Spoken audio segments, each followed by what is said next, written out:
안녕하세요. 백두산 금융연구소의 백두산입니다. 6월 26일 수요일 아침 9시 37분입니다.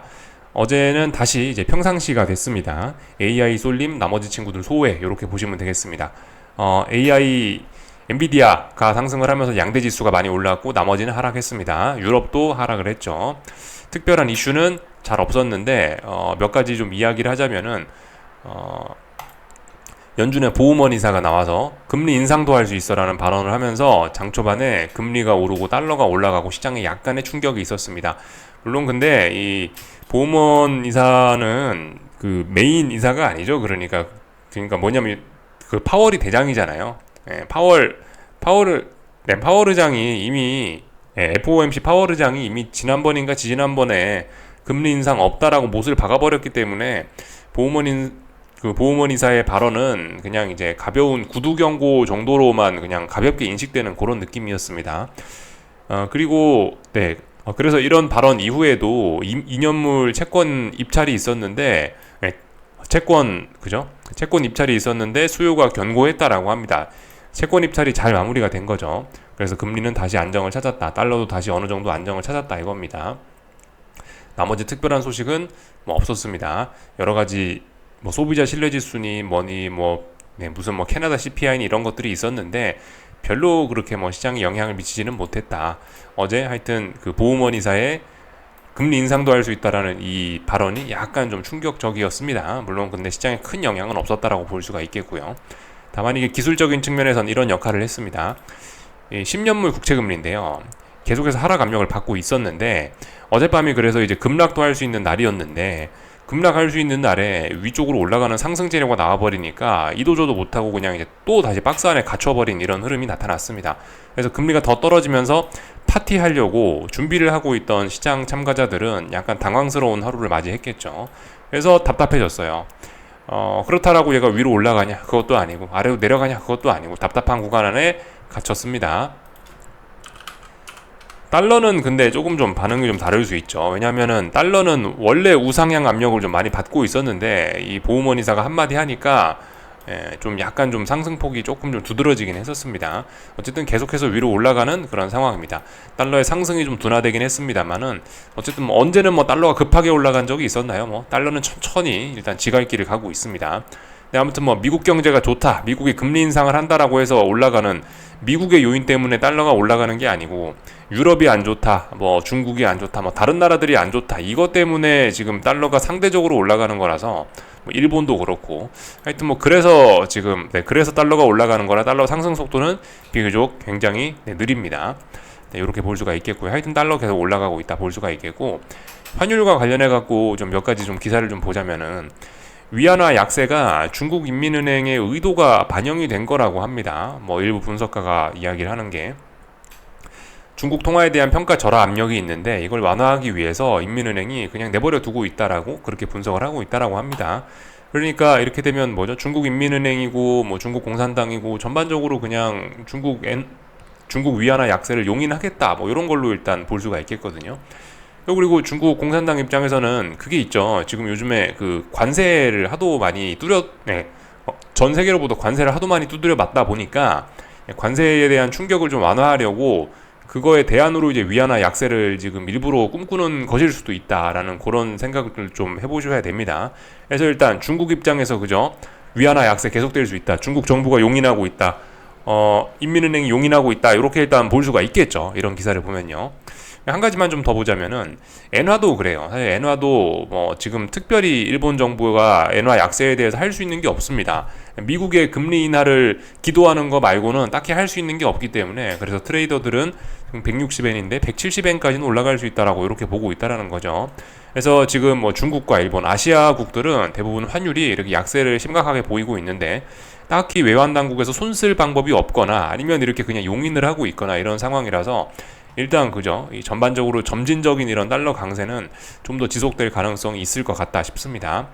근데 아무튼 오늘 한국은 어떤 뭐 기사를 보니까 뭐 열심히 뭐 외환 시장에 개입을 해가지고 1,400원을 방어하려고 했다라는 그런 기사가 나오긴 하더라고요.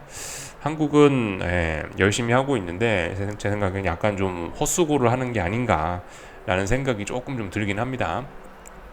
그래서 일단 뭐 이런저런 내용들을 좀 다 봤고요. 그래서 이제 주식시장 내용을 좀 보자면은 금방 며칠 만에 다시 AI 쏠림으로 돌아왔다고요. 하락 종목 수가 더 많고 상승 종목 수가 더 적고 엔비디아가 급등하고 한 6% 하락했던 거 다시 하루 만에 다시 다 되돌렸죠. 엔비디아 다시 급등을 하고 이런 모습들. 엔비디아는 이제 차분할 수가 없을 겁니다. 모든 사람들의 사랑을 받고 있고 모든 사람들의 관심을 받고 있고 근데 그 와중에 이제 큰 가격 조정까지 겪었으니 방향성이 어디로 갈지는 모르나 일단은 무조건 이제 가면은 크게 많이 갈 겁니다. 어젯밤은 크게 상승을 많이 한 날이었고 그래서 이제 나스닥은 올랐는데 나머지 친구들이 또 서운했죠. 이렇게 하다 보니까 S&P 지수가 사실 이제 뭐 급등도 할 수 있고 급락도 할 수 있고 뭐 이래저래 가능성이 있는데 근데 이제 엔비디아 올라가고 다른 친구들이 하락을 하니까 그냥 결국 제자리가 돼버리고 말았습니다. S&P의 변동성은 좀 줄어들었고 나스닥은 신나게 많이 올랐고 러셀 지수 하락하고 다우 지수 하락하고 이런 모습들이 나타났죠. 뭐 다른 거 특별히 볼 거는 없는 것 같습니다. 일단 그래서 이런 내용들을 좀 봤고요. 하여튼 그죠? 나스닥은 이런 모양이 나왔으면은 야 3거래일 정도 조정이 끝났다. 이제 다시 재상승 시작이다. 이렇게 일단 볼 수 있을 겁니다. 지금 뭐 말씀드렸다시피 약간 변동성이 터져 나왔고 가격 조정 나오고 이랬기 때문에 이젠 좀 탄력적으로 올라갈 수 있는 가능성 생각을 해봐야 돼요. 언젠가부터는 이제 볼린저 밴드와 5일선을 타고 이렇게 올라가기 시작했는데 다시 그렇게 될 수 있습니다. 좀 그런 점을 좀 주의하셔야 될 것 같고 S&P는 아직까진 차분합니다. 왜냐면 이제 저기 엔비디아가 많이 상승을 했는데 다른 친구들이 발목을 잡아버리니까 탄력적으로 못 오르고 답답한 모습인데 근데 분명히 위쪽으로 강세 흐름 보이고 있고 변동성은 아직 나오지 않고 있습니다. 하지만 분명히 위로 올라가는 그런 그림이고요. 러셀 지수는 상대적으로 이제 어젯밤에 조금 좀 상대적으로 좀 서운해가지고 이런 움직임 나타냈는데 아직까지 이게 이 소외가 이게 극복이 된 게 아닙니다. 이런 점을 좀 주의해야 될 것 같아요. 대략적으로 이런 움직임을 대략적으로 이런 추세를 갖고 있는데 극복된 게 아니고 이평선들 많이 모여 있고 아래쪽으로 가더라도 많이 위쪽으로 가더라도 많이 갈 수 있긴 있는데 저는 일단 개인적으로 계속해서 소외가 지속될 것이라는 그런 생각을 갖고 아래쪽으로 좀 주의해서 봐야 되지 않겠냐라는 생각을 하고 있는데요. 당장 어젯밤 베팅하고 그러진 않았습니다. 어젯밤에도 아무것도 안 하고 그냥 잤어요. 지금 당장 뭐 하방이고 상방이고 뭘 베팅할 때가 아닌 것 같아서 그냥 잤습니다. 러셀 지수 이런 모습을 보였고요. 말씀드렸죠. 금리는 어젯밤에 채권 시장은 어젯밤 파티 금리가 더 떨어질 수 있었는데 보험원 이사가 이상한 발언하는 바람에 이 답답한 모습이 됐는데 그래서 이도저도 아닌 상황이 되어버렸습니다. 달러는 계속해서 상승 압력을 받고 있다 말씀드렸죠. 이거 유로화니까 유로화도 이게 하락 압력을 받고 있다. 지금 뭐 러셀 지수니 다우 지수니 이런 친구들이 대부분 위험 자산들이 좀 비슷한 모습들을 좀 보이고 있는데 보시다시피 이렇게 오랫동안 횡보를 했습니다. 그죠? 이거 유로화인데요. 오랫동안 횡보를 하다 보니까 에너지가 좀 많이 모여 있고 에너지가 많이 모여있다는 얘기는 아래쪽으로 가든 위쪽으로 가든 방향성은 알 수 없는데 힘이 많이 모여있다. 어디든 이제 뭐 급등 급락 또 그리고 어떤 뭐 상승이나 하락에 대한 어떤 목표치가 어떤 그 시세에 대한 목표치가 커진다라는 걸 우리가 알 수가 있습니다. 그래서 어쨌든 좀 기대치가 좀 큰 자리이긴 한데 이런 위험 자산들 그러니까 달러의 반대편에 서 있는 뭐 여러 가지 자산들이 있죠. 뭐 러셀 지수니 다우 지수니 뭐 유로화니 이런 친구들은 전반적으로 지금 다 일단 하락 압력이 좀 강하긴 강합니다. 달러가 강한 상황이고 얘네들은 하락 압력이 강하죠. 러셀 지수, 뭐 다우 지수, 뭐 하여튼 뭐 이런 친구들 대부분 이렇게 이평선들 많이 모여 있는 아래쪽에 있어서 하락 압력을 받고 있는 그런 상황입니다. 대략적으로 뭐 일단 다 봤고요.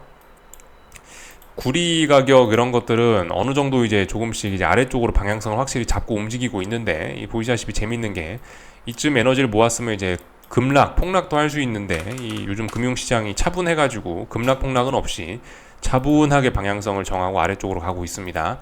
뭐 금값 이런 것도 차분하게 아래쪽으로 가고 있고 국제유가도 그냥 계속 답답하죠. 이거 상승할 것처럼 하다가 결과적으로 가야 될 때 맨날 못 가고 있고 더럽게 움직입니다 요즘에. 물론 근데 국제유가가 더럽게 움직인다라고 해서 뭐 정유주나 뭐 다른 뭐 그런 주식들이 꼭 답답하게 움직이고 그런 건 아니죠, 그죠? 국제유가가 이렇더라도 뭐 잘 나가는 그런 화학주나 뭐 그런 뭐 석유 관련 업체, 뭐 원유 관련 그런 업체들은 또 잘 나가는 업체들이 있을 수 있긴 있습니다. 하여튼 근데 국제유가는 요즘 정말 더럽게 움직인다라는 거를 좀 볼 수가 있겠고요. 그래서 뭐 계속해서 그런 답답한 상황 지속이죠, 그죠? 요 정도로 일단 볼 수가 있겠고. 어젯밤에 말씀드렸다시피 이게 변동성이 S&P가 좀 죽었다고요.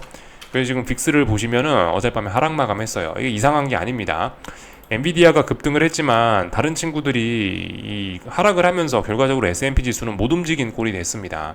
S&P 지수는 지금 이렇게 보시면 5거래일 동안 움직임이 정체가 되어 있는데 움직임이 정체가 되어 있다는 것은 변동성이 줄어들었다는 이야기죠. 그러니까 이제 변동성 지수가 하락하는 게 맞고요. 그래서 변동성 지수가 하락을 했는데 아직까지는 뭐 괜찮다라고 봅니다. 아직까지는 이제 변동성이 올라갈 수 있다라는 생각을 하고 있는데 이 정도 빠지는 건 괜찮다라고 보는데 오늘 밤에도 변동성이 이제 더 이상 커지지 않고 오늘 밤에도 만약에 변동성 지수가 하락을 하면서 죽어내린다. 그러면은 제 생각에 이거는 투자 아이디어가 좀 잘못된 뭔가 그런 것일 수 있겠습니다. 다른 타이밍을 노리거나 아니면 뭐 투자 아이디어가 잘못되거나 뭐 일단 그렇게 볼 수가 있겠죠. 오늘 밤에도 빅스가 죽는다면요. 아직까지는 뭐 괜찮습니다. 아직까지는 빅스 위로 올라가고 있고 이 정도는 괜찮은데 근데 뭐 만약 여기서 조금 뭐 더 움직인다, 조금 요 아래쪽으로 더 빠진다, 그러면 이제 안 될 겁니다. 이게 아마 지수가 이게 어저께 아직 안 나왔네요. 하여튼 어제도 분명히 이거 하락 마감했을 테니까 이게 보시면 어젯밤에 하락 마감한 건 약간 뭐 괜찮긴 합니다만은 이게 별로 안 좋은 겁니다. 하반 경직성만 겨우 나오는 거예요. 이쯤 했으면 이제 상승으로 이제 뭔가 좀 힘을 보여줘야 되는 때인데 그게 안 나오고 있습니다. 그렇기 때문에 경계를 좀 하긴 해야 돼요. 오늘까진 괜찮다. 아직까지는 오늘 밤에 이제 변동성을 좀 확대시켜 주지 않으면, 오늘 밤에 얘가 살아나지 않으면 안 된다 이겁니다. 어젯밤 하루까지는 뭐 그럭저럭 괜찮을 수 있다 이건데, 그래서 일단 쭉 내용을 살펴봤고요. 오늘 또다시 평상시로 돌아왔죠, 그죠? AI와 관련된 친구들은 또 오를 거고 AI가 아닌 친구들은 또 뭐 떨어질 거고 또 아마 그럴 겁니다. 중국 증시는 요즘 계속해서 하락 압력을 받고 있는데 어쨌든 근데 뭐 급락 폭락은 뭐 기대하기는 좀 어려울 거고 이래저래. 일본 증시는 상승을 오늘 하고 있네요. 이 이야기는 뭐다? 일단 위쪽으로 더 많이 오를 거다. 이런 거를 일단 볼 수가 있겠습니다. 엔화 약세에도 불구하고 오늘 일단 중요한 저항을 돌파 안착하는 모습이라 이렇게 안착을 하면은 위로 더 올라가겠다라는 의지죠. 근데 올라가면은 위쪽에 저항들이 좀 많이 있어갖고 좀 상승에 대한 목표치가 좀 제한이 되긴 할 겁니다. 일단 일본 증시가 올라가기 시작했다 라는 거를 볼 수가 있겠고, 엔화 약세 이런 거 계속해서 진행되고 있죠, 그죠? 160엔이 어떤 라운드 넘버라 갖고 눈치 본다고 지금 움직임이 좀 둔화된 것 같긴 합니다. 근데 분명히 올라가는 흐름 맞죠? 위안화도 그렇습니다. 위안화도 올라가는 흐름 맞다 이거고요. 한국 증시 그래 내용을 좀 살펴보자면은 하여튼 2차 전지 하여튼 저 반도체는 강합니다. 그죠? 삼성전자, 하이닉스, 그로 인해서 코스닥은 강한 거예요. 일단 그렇게 볼 수가 있겠습니다. 그래서 코스피는 일단 안 빠진다. 일단 이렇게 볼 수가 있겠고, 코스닥은 예외입니다. 그죠? 코스닥은 계속해서 원래 줄줄줄 흘러내리고 있었다. 다만 이제 코스닥에 급락 폭락이 없는 거는 뭐 HLB라든가 뭐 이런 제약바이오 뭐 그런 것들이 계속해서 랠리를 펼치고 있기 때문에 급락 폭락은 없는 겁니다. 하여튼 2차 전지 이런 친구들이 좀 요즘 전반적으로 좀 약세를 보이고 있고 그런 것들이 이 코스닥에 좀 악영향을 미치고 있긴 하죠. 그런 점들이 좀 코스닥의 부담이라 계속 코스닥은 빠지고 코스피는 일단은 뭐 그럭저럭 긍정적인 흐름 유지해 나갈 것으로 보입니다. 환율은 뭐 계속해서 그냥 올라가고 있죠, 그죠? 환율은 계속해서 올라갑니다. 1,400원을 지키려고 하는 이 한국 외환당국의 의지가 있긴 있는데, 근데 하여튼 뭐 쉽지는 않아 보입니다. 계속해서 올라가고 있으니까 일단 뭐 그냥 달러는 계속해서 들고 가면 될 겁니다. 하여튼 2차 전지 친구들 업종이 이렇게 있는데, 일단은 뭐 보시다시피 얘네도 사실 오늘 뭐 급락 폭락이 뭐 자연스러운 그런 날인데 뭐 어쨌든 그런 건 쏟아지지 않습니다. 보시다시피 에코프로 뭐 이런 것들 뭐 대표적으로 보시면은 비리비리하고 있어요. 비리비리하고 있어. 전저점 부근이니까 급락 폭락은 부담스러우니까 비리비리하고 있는 그런 상황입니다. 그죠? 지금 그렇게 움직이고 있고, 그러다 보니까 뭐 이런 2차 전지 지수 이런 것들도 그냥 버티고는 있는데, 여러분들 이런 식으로 버티는 건 오히려 하락을 강화시킬 수 있습니다. 이런 자리에서 양봉이 나와서 이게 추세를 다시 이렇게 돌려내려면은 의미 있는 양봉이 필요하겠죠. 의미 있는 양봉. 근데 의미 있는 양봉은 계속해서 등장하지 않고 뭐 찔끔찔끔찔끔 이런 식으로 올라가는 거는 오히려 반등시 매도 전략, 그죠? 하락을 부추기는 그런 역할을 할 겁니다. 하여튼 2차 전지는 계속해서 약하고 반도체는 계속해서 강하고, 그죠? 하이닉스 강하다, 삼성전자 아직까지는 강하다 이겁니다. 삼성전자는 오늘 뭐 공장에 무슨 뭐 결함이 났다 뭐 그런 소식이 나긴 났었는데 일단 뭐 별로 신경 쓰지 않는 듯한 그런 모습입니다. 그래서 일단 잘 올라가고 있죠. 네, 하여튼 코스피는요. 그래서 일단은 아직까지는 네. 오늘 뭐 특별히 할 건 일단 없을 것 같습니다. 전 그래서 일단 계속해서 그냥 지켜보려고요. 여기까지 하겠습니다. 궁금한 거 리플 남겨주시고 오늘 저녁에 뵙도록 하겠습니다. 여기서 마치겠습니다.